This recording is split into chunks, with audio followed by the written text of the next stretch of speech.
Welcome back to another episode of Get Your Head Out of Your Assay.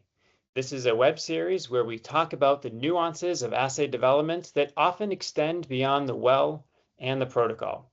My name is Zach Gerard-Levin. I'm the founder and CEO of Peapod Bio, and today joining me is the Executive Vice President of Altasciences, Emilio Cordova. Emilio, welcome to the show. Hey, Zach, thank you for having me on this podcast. I really appreciate the invite. Emilio, you've been in the business development world for, well, I'll let you decide how many years it's been. You can tell everyone. But you've been doing marketing. You've led teams of hundreds of people. You've helped companies move towards acquisitions. And it's interesting because you started your career not on the business side, but doing a PhD in chemistry, and you followed it up with a postdoc in chemistry as well before getting your MBA. So maybe let's start by asking, how did you come into the business development or the BD world? A great question, Zach. I think for anyone in the science field, the one thing that I always tell them is how diverse science is in terms of industry. And what I mean by that is with a science degree, you have the option to do multiple things in your career, whether that is basic science, whether it is law, whether it's business, or whether it's academics.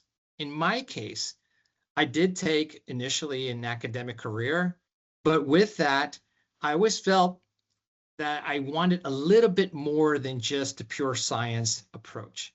I ventured into the world, in some cases, some people will say the dark side of the force, which is contract research, where you're actually helping people and guiding them through a process, or as I call it, a journey, and bringing their drugs to life.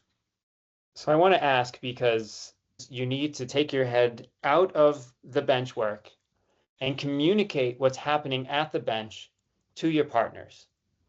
So how would you advise people that are just getting into this, or maybe they've been in this relationship for a while?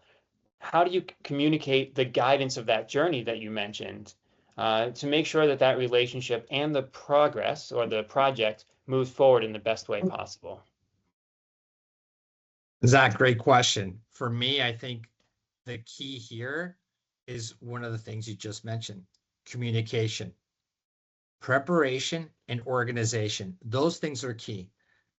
I think whenever you're talking to a client about their assay, one of the things that is really difficult and challenging is to have proper communication about expectations. Their expectation coming in is that it's transactional. You're going to give me this for that. And in the CRO industry as a whole, I think one of the things that we lose track of is what we're trying to build is truly a partnership between client and CRO. And so if you're lucky enough as a client to find the right partner, then those expectations and that communication become seamless, because now you're working together collaboratively towards the same goal. Now, that said, you will have challenges along the way, and you will be faced with difficult tasks. How do you navigate those challenges? Because I think even in a true partnership, there will be those situations where maybe somebody's not happy. Yeah, this is a challenge, no doubt.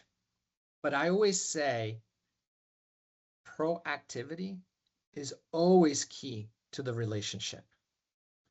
One, especially in the CRO world, when you're developing an assay for a client, or assays for a client for that matter, you can see a little bit down the road where you may see or find eventual challenges with a particular assay, or with a timeline that has been set as far as expectations.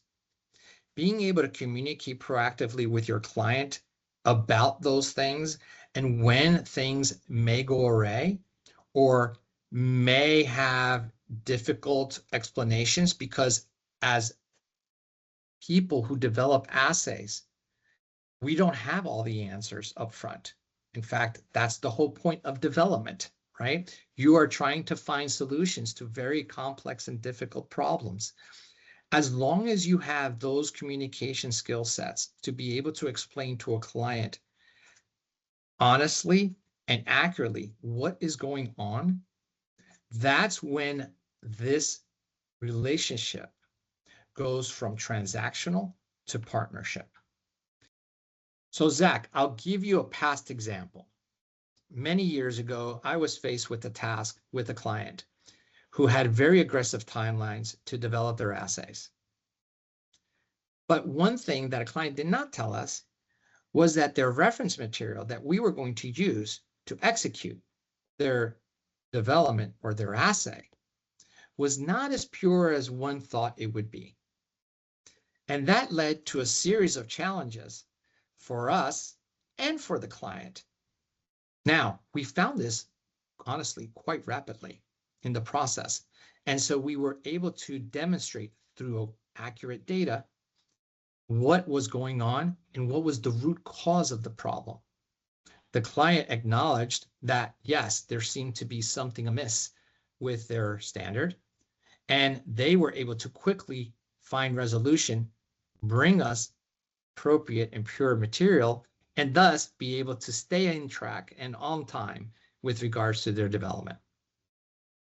And I'm sure that in that example, it's probably pretty easy to just point fingers, right? When the data is not hitting the mark or not meeting expectations. But the nice thing and what I'm hearing from you is, as a partner in assay development, drug discovery, working with your partners to identify where the challenges are, provide solutions, that's going to make people come back and work with you again.